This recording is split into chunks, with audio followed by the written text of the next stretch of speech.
Andito po kami ngayon sa Tagaytay. Ang lugar po ay sa Twin Lakes. Meron po kaming kasing kaibigan na nag-invite sa amin na matulog daw kami isang gabi dito para maranasan namin o ma-enjoy namin yung lugar. Ito po yung pinaka main hotel. Meron po diyang swimming pool. Tapos sa gilid po at sa bandang likuran may mga condo unit po. Ayan, makikita po natin yung condo na pupuntahan namin ay paibaba. Kasi nga po nasa gilid po ito ng bundok. Ito po yung lobby. I-check po na nila kung meron talaga kaming unit na pupuntahan.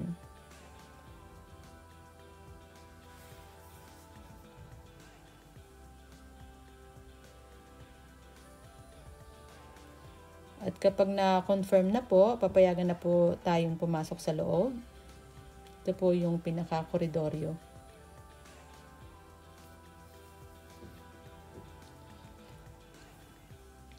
Ito po yung salas. Well furnished. Napakaganda po.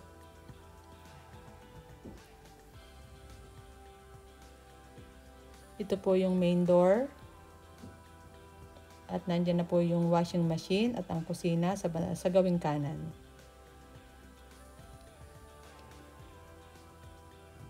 Ito po yung buong salas. At meron din po ditong daan palabas sa terrace.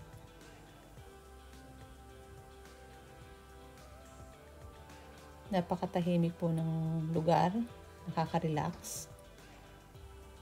Siyempre, sa gawin doon, meron pa pong ginagawang mga condo unit.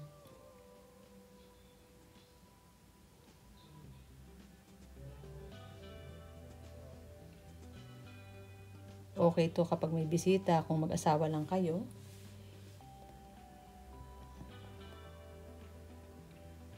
Ito naman po yung bedroom.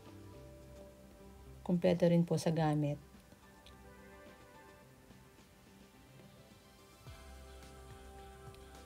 Sa totoo po, nung ako'y bata, pag nakakita ako ng malalaking bahay, nangangarap ako, sabi ko, sana meron din akong malaking bahay. Pero nung makapasok po ako sa condo unit na ganito, sabi ko, hindi naman pala kailangan ng malaking bahay.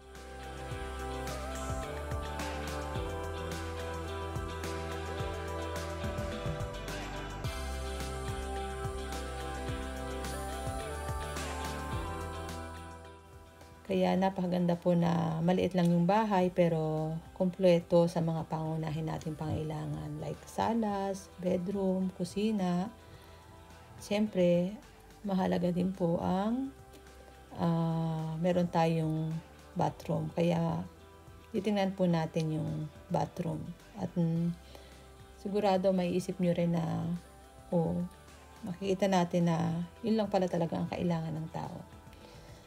Yung meron kang higaan, receiving room, lutuan, at banyo. Pero siyempre, kung may mga anak, pwede naman tayo mag-extend ng another rooms para sa kanila. Pero kung mag-asawa lang kayo, mas maganda, ganito na lang. Kasi po, ang mahirap nga po doon ay maintenance. Okay, tapos na po yung ating tour sa condo. At sana po nagustuhan nyo ang aking video. At nagkaroon po tayo ng idea kung paano natin ipa-furnish yung ating bahay. Kahit po maliit, kung maganda po ang pagkakaayos, kontento po tayo. At syempre, wag na po nating hangarin ang bumili ng mga gamit. Kasi kung ganito lang po kaliit ang bahay natin, syempre po, iwasan po natin ang bumili ng sobrang gamit. Okay po, thanks for watching.